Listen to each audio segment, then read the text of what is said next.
Warning, this video and all other videos on this channel are for entertainment purposes only. The content of this video and all other videos on this channel are the opinions of the creator only and do not constitute legal, trading, investment, or financial advice of any kind. Investing carries a high level of risk and the majority of retail clients lose money. Do not invest any capital unless you understand the risks and you are prepared to lose it all.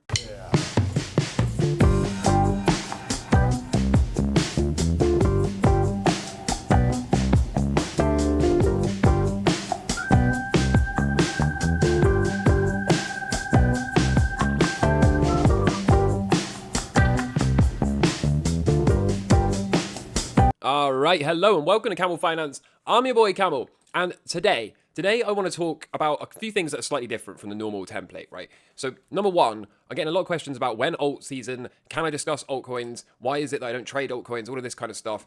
And right now for altcoin holders, I think many of them are having that realization moment. Many of them are having this epiphany that, oh, maybe I would have been better off buying Bitcoin, at least up to this point in the cycle. Now, as somebody that doesn't really have a dog in this fight, as somebody that doesn't really care, I just want to point at a bunch of things that are facts and call them facts. That's all I really want to do. There is some light at the end of the tunnel if you are down bad on altcoins at the moment, or if you're thinking about maybe it's time to play some altcoins since we're getting later in the cycle. And there's also an old school clip that I want to show you that describes this current scenario where we are in the altcoin cycle and in Bitcoin in general. It describes it absolutely perfectly, and it's decades old. So I'm going to play you that and show you that pretty much everything is going according to plan. Okay, we are experiencing major disappointment, and that is for a reason.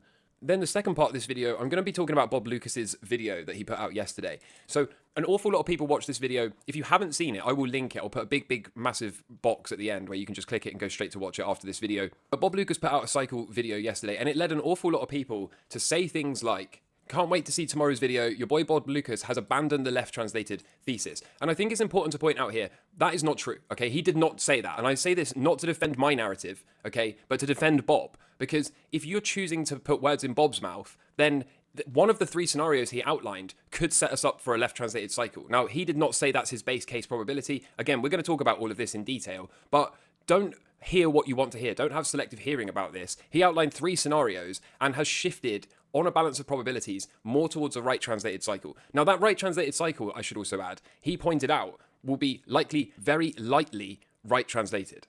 So he is by no means calling for a top at the end of next year like normal. He has just pivoted slightly from left translated seems the most likely to maybe we can run to Q1 of next year now.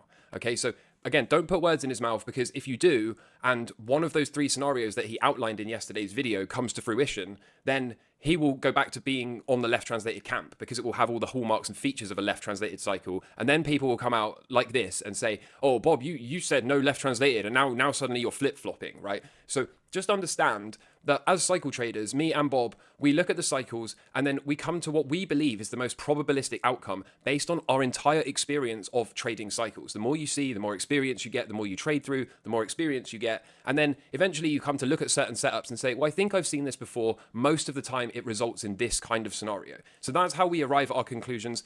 Of those three scenarios Bob talked about, one, we both agree is possible but the least likely. Then the other two, we also both agree are on the table, but Bob has shifted his probability to a slightly right translated cycle. I still maintain the most probable outcome from my experience is a possible left translated cycle. So we're going to go through all of that. I'm going to point at the facts, point at what the cycles are telling us, and then give you my 2 cents on this whole video. Again, if you haven't seen it, I will link it at the end. And then if we've got a bit of time, we'll look at a couple of charts. So let's get into this altcoin stuff. First of all, I want to point out that before this cycle even began, okay, I had a base case for this cycle, and that was, of course, that Bitcoin would likely left translate. I'm sure you're all well aware of that by now, and that altcoins, for the most part, would not take part in this cycle. So I'm going to outline why I thought this was the case. Most of this is not my opinion, it's objective reality. And then I'm going to point at a little bit of light at the end of the tunnel, like I said, and show you a nice clip that explains the market psychology of where we are right at this moment in time. So the first reason I chose not to really pay attention to altcoins this cycle is because my idea was that most miners, most crypto-related equities would outperform most alts,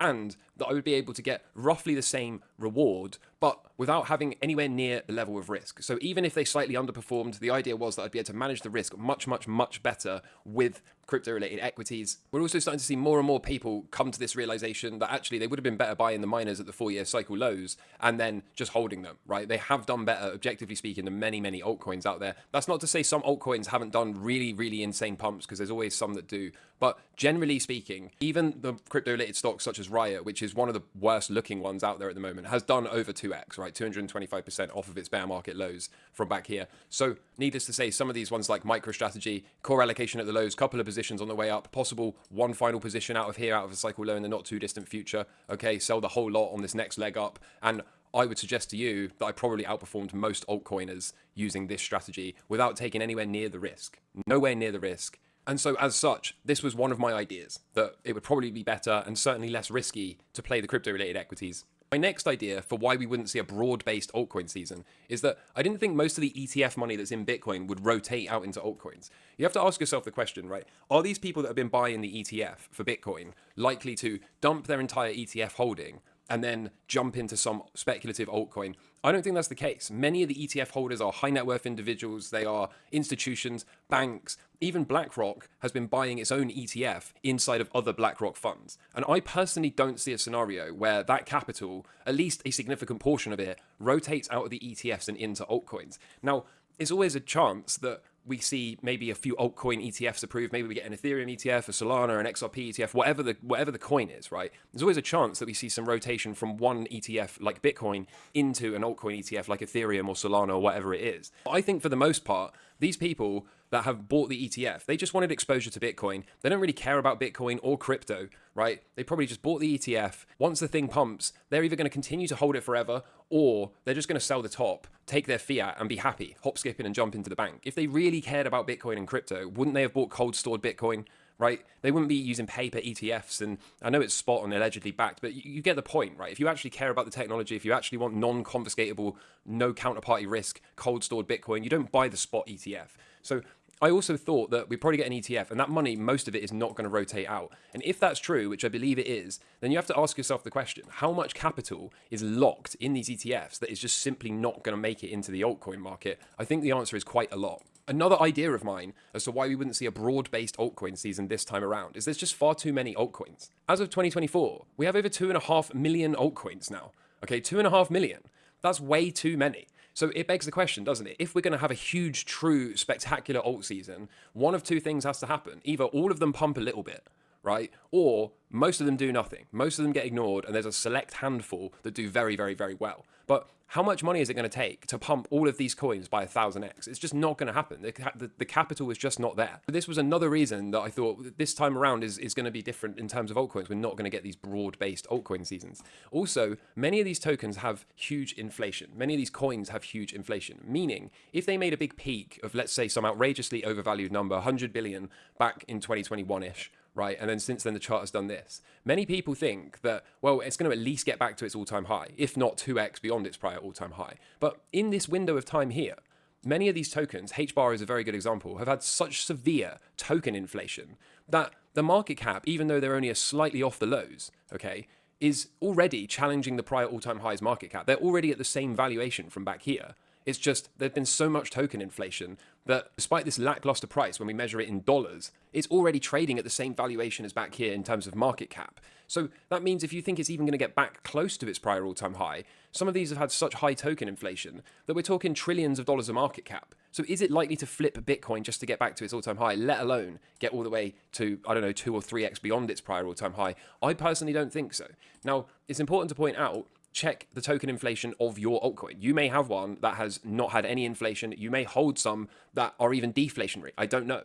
But if you are holding one of these ones that started at 100 million market cap at the peak of 2021, and the chart looks like this, okay, and it's already trading at around the same market cap valuation as it was back here, then is it reasonable to expect a 10 or 100x into the multi-trillion dollar market cap territory? I don't think so personally. So that is a problem, but of course that is isolated to certain tokens. That does not pertain to all tokens and altcoins. The next idea is that retail is probably not coming back anywhere near the level that it did before. Now, the truth is retail has never mattered. Okay, that's the absolute truth of the matter. But back in 2021, people were locked in their house. They were bored, right? They had plenty of money, stimulus checks. We hadn't had huge amounts of inflation. We hadn't got record high interest rates or anything like that. Instead, everyone sat at home, bored, doom scrolling social media, and then they had some spare capital and some spare time to ape into the altcoin market. This time around, I've been making the case that many people are not in that scenario. First of all, many people got very severely burnt in the prior cycle and have come to the conclusion that crypto's a scam. Oh, I made a bit of money and then I lost it all and I don't care anymore, right? I don't care. They were never there for the technology or anything like that. They were there to make a quick buck and it didn't work. So now they've drawn the conclusion in their head that they can't make a quick buck and they don't care, right? It's all a scam, whatever, who cares? The other thing is, many of them are actually struggling to pay their mortgages. They're about to lose their jobs as unemployment is creeping up. Inflation has really stung people. And for the most part, I just don't see a world where they're coming back to ape your meme coins again. I just don't see that. Now, there's a counter argument to be made here, which is that during times of economic hardship, as people start to get poorer and poorer, we do see them increase the amount of gambling they do. We also see them buy way more lottery tickets and stuff like that than they normally do. So maybe there's an argument that they're going to get desperate and then come and ape these meme coins. Maybe that is a possibility. But largely speaking, I don't believe retail is coming back because there's still no sign of them anywhere, right? And everyone I speak to that was retail or got burnt in the last cycle, they don't even care. They do not care at all, right? So whether or not that is to come to fruition remains to be seen, but it has been my expectation, as I said, my base case for this cycle, that retail probably wouldn't come back, particularly if we go into a recession, okay? I don't see the fact that they're going to lose all their jobs and then really struggle to pay their mortgage, feed their kids, all of this stuff, and then just say to themselves, well, I know what I need to do. I need to become an altcoin trader. I don't see that world personally, but I am open to being wrong about that point. The next thing is the whole left translated cycle idea for Bitcoin, right? Now, this might be slowly but surely being invalidated. It also might be about to be validated out of the next 60-day cycle low. We're going to find out. We're going to talk about this left translated bit for Bitcoin when we get to Bob Lucas's section. But assuming we do left translate and the stock market is giving us hints, right? The stock market is already putting in a blow off top. There seems to be a recession coming around the corner. If that's true, okay, and the top for Bitcoin is forced by something breaking and the onset of a recession and emergency rate cuts or something like that, then I don't see during this risk-off, demand-destroying event, people saying, I know what I need to do. I need to sell my Bitcoin and rotate into high-risk altcoins.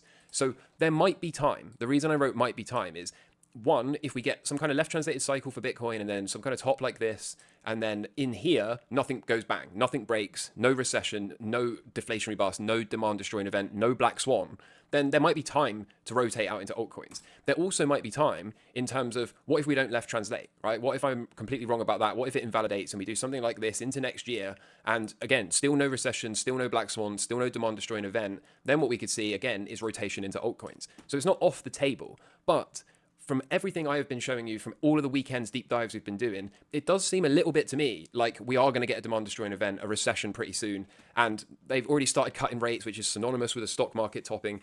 If all of that is true and alt season still hasn't occurred, then is there really going to be a rotation, broadly speaking, out of Bitcoin and into alts? I'm not convinced. Again, I could be wrong about that point, but I think based on everything I've said so far, the base case is that a handful of these altcoins would do very well, but there would not be a broad alt season. There's always going to be assets that pump. There have been some incredible pumps in meme coins this year and whatever else, but the reality is most people didn't catch them, right? Most people bought the top.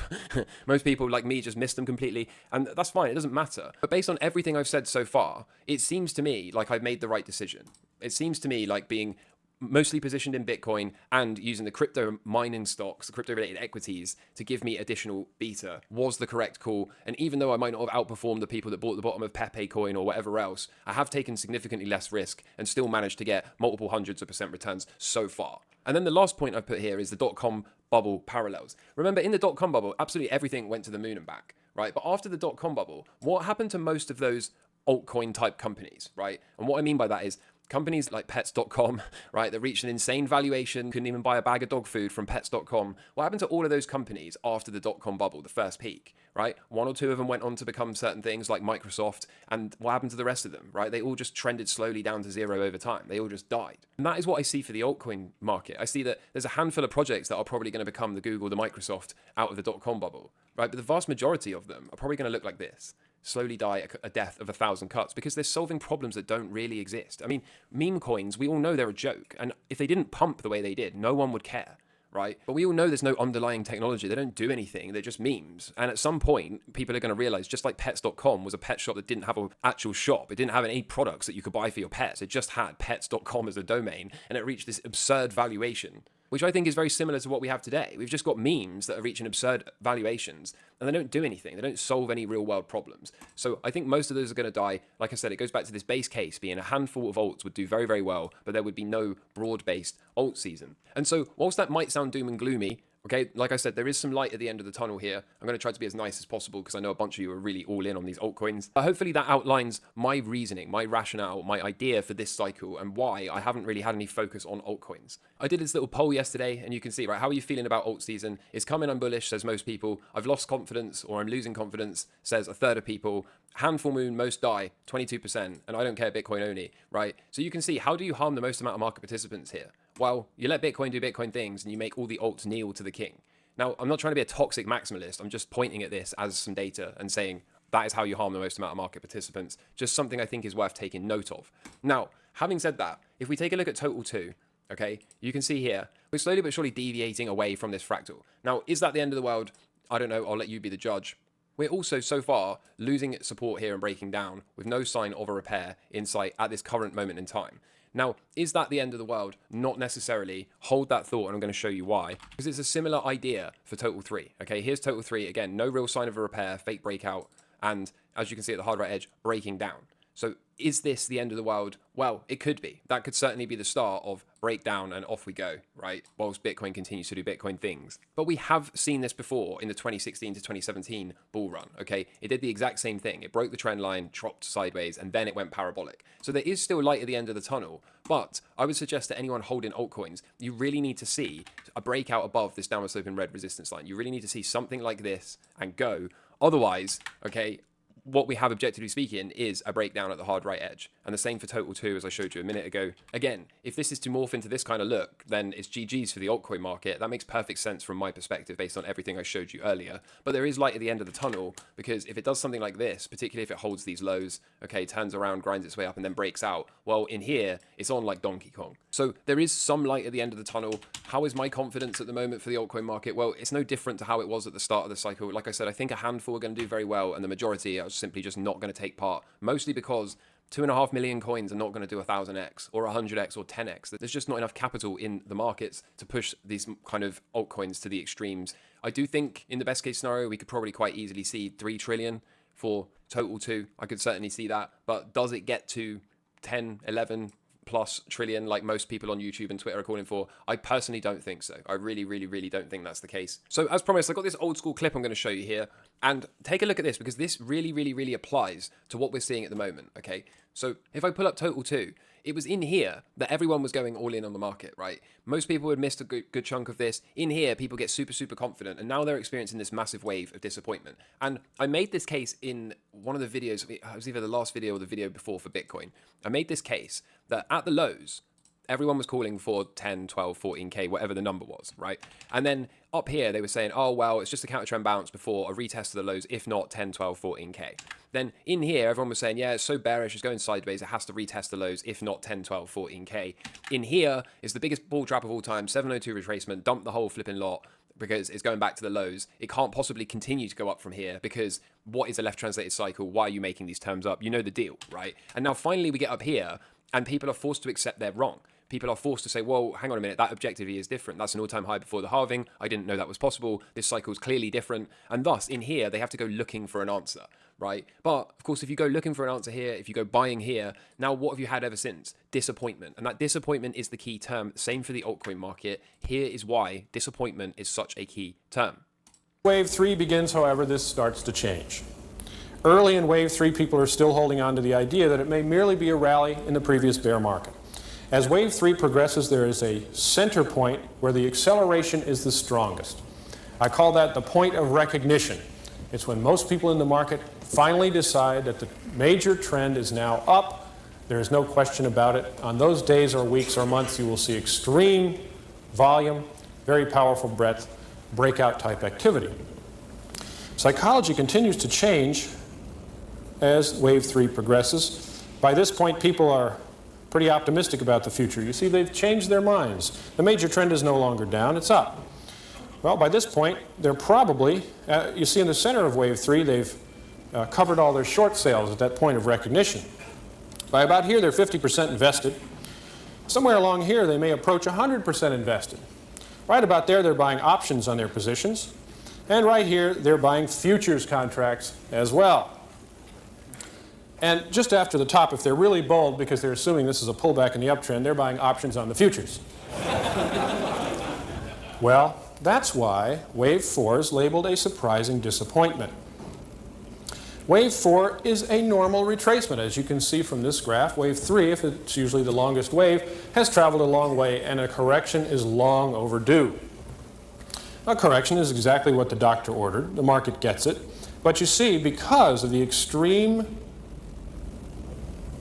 optimism that was generated by this wave, the fact that people finally moved from underinvested to overinvested at the top sets them up for a disappointment, and probably even for a net loss on their positions.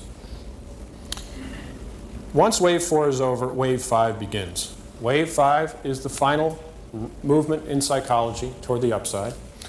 As Wave 5 begins, people regain their confidence. They say, well, we made a decision during Wave 3 that the long-term trend is up, and this movement to new highs is confirming that conviction. We have no problems with this basic market. We can get invested again. We can be comfortable. Of course, Wave 5 takes you into the final high, and Wave 5 precedes the largest correction since the entire sequence began. So, there you have it, okay? I'm making the argument, like I said, from a cycle perspective, that everyone got this wrong because no one knew about left translation, right? No one knew that was the thing. Like I said, people were accusing me of making that term up. And then finally, when we get to an all-time high before the halving, people are forced to, like he said, okay, similarly to the third wave, people are forced to say, I've got conviction now. Okay, the market has proven it to me. It's made a new all-time high. Okay, this time is different, super cycle, bro. And of course, what comes next is that disappointment phase. And that is what I'm suggesting to you is also occurring here in the altcoin market. I believe that most people got fully invested in here and didn't really think that they could lose 30, 40, 50+% on some of their altcoin holdings whilst we experienced this corrective before what I believe is the final leg to the upside. So there is light at the end of the tunnel here. Perhaps all that we're seeing is this corrective 4 play out in a 3 drives pattern, right? A, B, C, and then we're going to get the final 5th wave higher. That would also still keep a left translated cycle on the table, by the way. Okay, it would still allow us to do something like this straight up here, and then boom, that's the end of the 5th wave. If this goes up in 5, then that could well be it. Now, again, we're going to talk about the whole Bob Loukas cycle thing, but if you are feeling grossly disappointed, if you got fully exposed, if you got over leveraged, if you were buying options on the futures, on some other derivative, like he said in that clip, over the last few weeks, and now you've gotten wrecked, well, don't be surprised. Just recognize that this is all part of normal and to be expected market psychology. It does therefore set us up potentially to see that final upside come in if indeed that is where we are. But overall, I don't think this is going to be too far from reality. I think, largely speaking, most of these crypto-related stocks are going to perform way better than most altcoins because there's just too many of those altcoins, like I said, right? 2.5 million is too many. Also, many of them have had that inflation. I don't think retail's coming back. We may well get a demand-destroying event. That's to be determined. Overall, I don't think this is going to be too far from reality. Like I said, there is some light at the end of the tunnel because if this is about to be over and we can see the altcoin market move with Bitcoin perhaps, or we see Bitcoin go and then the altcoin market shortly thereafter, then again, there is potentially still a glimmer of hope here for you guys. And if that was to occur, then of course that would all be normal and to be expected based on general market psychology. And so that brings me into section 2, okay, reviewing the Bob Loukas clip. The first thing I want to point out, I kind of touched on this earlier, is a lot of people were very quick to put words into Bob's mouth. And I thought that was kind of weird. For a lot of people saying, left translated invalidated according to Bob. He at no point said that. What we have are a balance of probabilities. He outlined 3 scenarios in this video, one of which we both agree is the least likely. Then the other 2, he leans on a balance of probabilities based on his experience in one direction, and I lean on a balance of probabilities based on my experience in the other direction. But both of us acknowledge all 3 scenarios are entirely possible. So pertaining to Bitcoin and what Bob Loukas said and what the cycles say, okay, I think first of all, let's do objectively speaking what the cycles say and what Bob was saying in yesterday's video. He outlined 3 scenarios, as I said. The first scenario was that we get a deep flush, maybe down to 40 or 50k, some kind of big 30% correction top to bottom, even 40%. And then out of there, we do something like this, okay? That was one scenario. Both Bob and I agree that this is the least likely to occur. We don't think we're going to get such a big flush. We don't think it's going to end up being 30 or 40% from the top, but that is one possible outcome, okay? So that was the first scenario. Both of us agree that is, in our opinion, the least likely to occur. The second scenario Bob outlined was that we might be doing something more like this.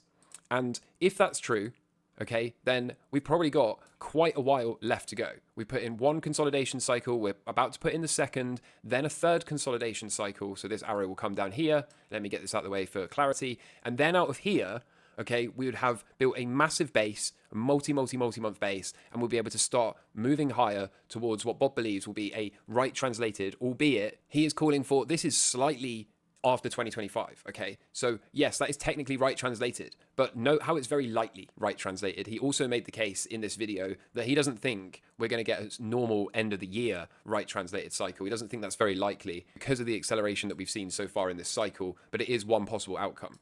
So that's scenario 2, that we're going to do something like this. We're not going to really be able to find a cycle low, a weekly cycle low, as you can see from this blue arrow, until somewhere late September-ish, mid to late September. And then from there, we would have built a huge base and we can continue the resumption of the 4-year cycle up towards a right translated cycle idea. So that was scenario 2. Scenario 1, big deep plunge, followed by off we go. Both of us think that's the least likely. The second scenario, as I said, big consolidation, probably more and more sideways up until about September, and then off we go to a right translated cycle. And the third scenario that he outlined was that we might have something akin to this, a pullback into a cycle low and go from here. Okay, something akin to this. This is what I've been talking about. This is what, based on my experience, is the most probabilistic outcome. So Bob didn't take left translated cycles off of the table, right? It would be silly to do so because all it would take is for us to come swinging out of this cycle low and he'll put that immediately back on the table, particularly if we don't do that kind of ranging fractal that I showed you from back here, right? If we do this, then I will have to be positioning my base case now more towards what Bob was saying about having a right translated cycle. If we do this, right, if we can consolidate for a full another 60-day consolidation cycle after this current cycle low is formed, then it entirely brings into perspective and into play a right translated cycle. But understand this, if we do something like this, okay, or scenario 1, even though both Bob and I don't think scenario 1 is very likely, if we do scenario 1, it's basically the same thing, just with a deeper V plunge, and then off it goes. And then right back again, we've got the left translation in play. So don't have selective hearing when you watch these kind of videos. Understand that all we do is look at the cycles, use our experience of trading cycles over the many, many moons that we've been doing it. And then we say to ourselves, well, have I seen this kind of thing before? Yes. And what typically tends to happen out of this kind of structure? And I find what typically tends to happen is we'll probably get something like this, as I've been saying. As I said as well, Bob even showed that as a scenario in the video. I'll link it at the end. You can go and watch it. But based on all of Bob's experience and the way he's interpreting this setup, he thinks, like I said, this is more likely. And then from here, we can go on to a right translated cycle. For me, invalidation for this whole left translated cycle is indeed having this roll over from here. If we do that, it no longer looks like a left translated cycle, right? We would have lost the second angle at this point, and we would have had a big base here. It does not look like a big parabolic blow off top if we trade sideways all the way into the end of September, right? So at this point, I will have to be saying, okay, left translation is off the table. Okay, that's the point when we start to say it seems unreasonable to call for a left translated cycle here. But to be really, really clear, all we need to do is find a low and come swinging. That's all we need to do. And suddenly, not only is left translation still in play, right? Not only does this still look like first angle in red, second angle in red, coming in for that third angle, but you will see Bob, quote unquote, flip-flop, right, back to putting left translation back on the table, because all of a sudden it will start to look an awful lot like a left translated cycle. So it's not Bob flip-flopping. No one is flip-flopping here. As ever, all we do is come up with ideas, come up with a base case, and then check in on it to see if it's still in play or if it's becoming unreasonable to do so. As I said, if we end up doing something akin to this, right, if we end up doing some kind of big consolidation in here, right, and we get all the way out to September and we're still trading sideways, we're still range bound at 63k, then is it reasonable to expect that we're just going to get a little pop up before November and a rollover and everything dies? I don't think so. I don't think so. I think this is the best case scenario, and I have been very, very consistent in saying that I want to be invalidated. It will be much easier to sell a right translated top than it will a left. It'll be much easier to deal with because we won't have to play a low probability bounce on the way down in case there's a double pump. And ultimately, we should get a higher top, okay? Left translation, likely there's just not enough time to reach these unfathomable numbers that we will do if we right translate. Just like I know my invalidation, which, as I said, is this, okay? Do something like this, and left translation is invalidated. Bob also stated his invalidation for that, and that was if we come swinging out of here, okay, then suddenly it does put that left translated cycle top back on the table. So everything in trading is a balance of probabilities. All we do is have our experience in the markets, look at the setup, and then ask ourselves an open and honest question. What do we think is the most probable outcome? As I said one more time, okay, we both said that this is a possibility, but neither one of us really think we're getting it. We both said that this is a possibility, okay, but Bob doesn't think that's the most likely based on his experience. I happen to, and that's why I'm still sticking with this until we see that invalidation. And like I said, Bob thinks this is what's coming based on all of his experience and knowledge and cycle trading. He thinks this is the most likely outcome. But again, he knows his invalidation. Puke all the way down here, or don't trade sideways out of this cycle and instead do something like this, okay? And again, you'll see both of us shift our balance of probabilities. I'll be even more sure of my left translation, and Bob will shift back towards left translation being a little bit more probable in his view. So that's all it is, okay? It's far too early to make any conclusions. Nobody knows until we've seen this cycle low and how price reacts. So anything and everything is still on the table. As ever, we know our invalidation, and it's not about being right or wrong. It's about staying on the right side of the trade, okay? So as I said, I will link this video at the end if you haven't seen it already. And I do think something else that is worth pointing out. Keep in mind, okay, that if we're not going to completely discount all my macro analysis, if we're not going to completely discount the weekend's deep dives, if we're not going to discount all of that stuff, the unemployment rate spiking, the central banks in Europe already cutting rates, the Fed is up soon enough, the continuation of disinflation before ultimately deflation, if all of that is still true, which I believe it is, and keep in mind, the stock market has never looked more right in terms of my idea, right? In terms of the base case hypothesis, which is this blow off top, okay, the stock market has never looked more likely to be correct in this expectation than it does right now, okay? Look at the NASDAQ as well. The NASDAQ looking very, very, very parabolic. It will only take a few more weeks of this and a trendline violation on a demand destroying event, and to see a couple more colder CPI prints, some kind of rate cuts from the Fed, the bond market, the 2-year yield leading lower, all of that stuff. If it just keeps playing out for a few more weeks, okay, then is Bitcoin going to become the ultimate risk-off asset? I'm not entirely convinced, but I still think we can't take left translation off the table because of the way the stock market looks, okay? Look at the S&P 500. The thing is going vertical. If this thing continues up, right, daily cycle low, breakdown, failure, left translated weekly cycle, this will be if it breaks down somewhere in here. That would be at the beginning of August if we get this far. And again, all against the backdrop of what? A recession because of unemployment and emergency rate cuts, continuation disinflation, even though no one thinks that's even possible. Unless you're going to discount all of that stuff, or unless all of that is wrong, then I still think it's more probable that we do this, right? Based on my experience, based on my analysis. As ever, I am open to being proven wrong. I am hoping to be proven wrong. But unless we see this, okay, then we're going to come out of this cycle low swing in. We are going to set a third angle, and then we'll be able to look back at this moment in time and say, well, that all kind of made sense if we're being really, really honest about it. So other than that, what else is there to say, right? We've got the stock market seemingly in a blow off top. We've got the Dow Jones thinking about breaking out as well. Happy days. The NASDAQ, as I showed you, is moving higher. We've got the Russell 2K still clinging on to its range, so happy days there for now at least. We've got gold still waiting to roll over into that weekly cycle low. We've got Bitcoin, as I said, trying to find a cycle low in the next few sessions, and then out of that cycle low, it becomes do or die time, right? We finally are in that neighborhood to get an answer. Come out of here swinging, and it's left translation and third angle territory, just like the stock market and the bond market is telling us we should expect. If we don't, like I said earlier, and like Bob was pointing out in his video, that puts the probability of seeing something like this and a right translation way, way, way higher up the probability list, way, way, way more on the table. But as it stands for now, you know, nobody knows, right? Nobody knows. We've just got to give it a few more days and see what the market can give. DXY thinking about breaking down again. Now, hasn't done it yet, but if it does, okay, then do you think Bitcoin's going to keep going sideways? Do you really think that's going to happen? I don't personally. What about the yields? Okay, it's starting to accelerate an impulse to the downside. Again, I say tell it to the bond market. Do you think if this continues and we get a nasty, sharp decline like this, do you think Bitcoin continues to range?